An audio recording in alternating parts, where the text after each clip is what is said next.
The threat from Iran, Yes, sir, Blake. as we understand it, what do you believe that's still to be this evening?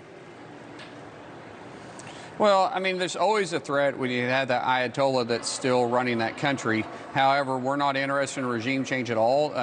What we want to do is make sure we eliminate the threat of them having a nuclear weapon, because we know that Iran is responsible for killing over 1,000 Americans, either in service or personnel. Not to mention the thousands that they wounded with their technology, with the IEDs. And so, can you imagine nuclear-armed Iran? It's no question that they're the #1 sponsor of terror around the world. So our goal and our objective the whole time was to knock out their nuclear facilities. That was Israel's goal. That was our goal. We've done that.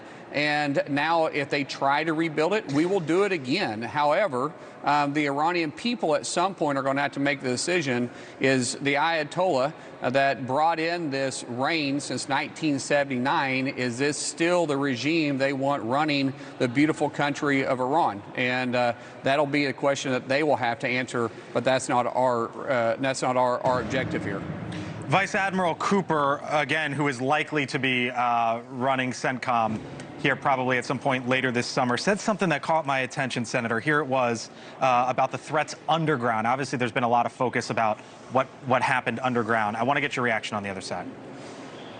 I think in the Central Command, and I think we would have to anticipate in the future globally, you're going to see threats begin to go underground, whether we're talking about Hamas, Hezbollah, the Houthis, the Iranians. Other adversaries are clearly watching and see where they can gain advantage. Is that the next phase with all this? Possibly, but to go underground is actually really expensive. And if Iran it continues to go after a nuclear weapon, if they want to go back down that road, they're going to find themselves in a financial crisis. Somebody's funding Hamas, somebody's funding the Houthis, somebody's funding the terrorist organizations around the world. Most of the time, they don't actually have a lot of income coming in. So if Iran doesn't have the ability to finance it, then it's going to be very difficult for them to be effective at so-called underground. There are the reports, Senator Markwayne Mullin with us tonight here on the Hill. There's reports that the strikes might have only delayed the Iranian nuclear capabilities by a few months, or maybe just past a few months. The White House, the Trump administration is pushing back against that. The Defense Secretary Pete Hegseth, for example, giving News Nation a statement in which he pushes back on that.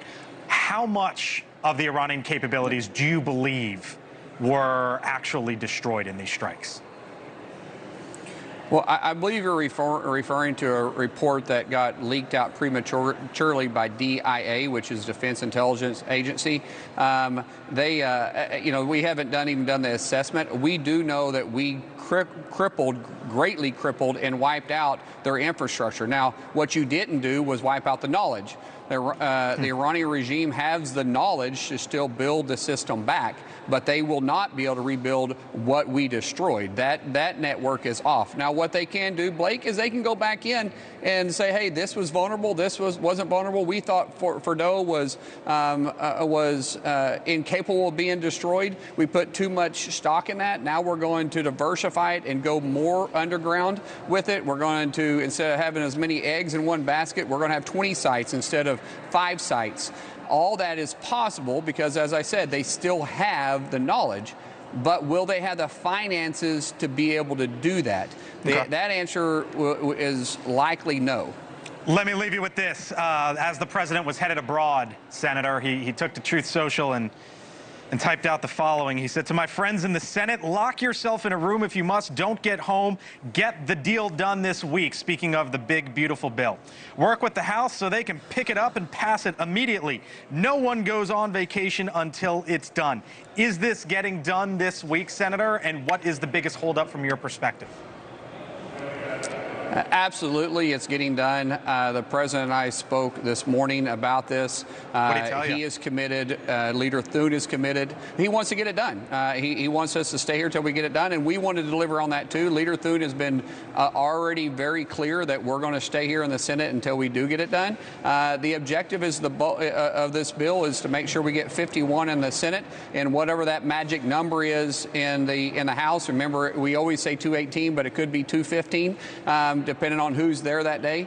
The fact of the matter is we're going to deliver for the American people. We are walking step by step together with our colleagues in the House and at the White House. Everybody's engaged. There's obviously some sticking points. I mean, one big sticking point is salt. What's the big one? Yeah. But we're going to have a bill that. Yeah, we're going to have a bill that that isn't perfect, but it's good. It's moving us in the right direction, getting us away from the Biden-era policies, moving us into the Trump-era policies, which is what the American people voted for in November. And I am confident we're going to get it done before the 4th of July. Let me ask you this: the Republican senators, for example, I had Ron Johnson on the show about half an hour or so ago, who are still they have their issues. At the end of the day, do you really believe that there is going to be a Republican senator who would vote against this? And I'm not singling out Senator Johnson specifically. I'm just talking about in general. Well, possibly. You could have one or two. You have some people that have very strong opinions about it. But at the end of the day, you have a or B choice. When it comes to the floor, Blake, you have either A, I'm choosing to move forward, or B, I choose to stay with Biden-era policies. That's the only two options, because we have negotiated this really since September. We started having meetings about this in September, but we were all engaged about reconciliation after the November election. So everybody's had time to vet their ideas, but your idea is just an idea unless you can get 51 votes on it.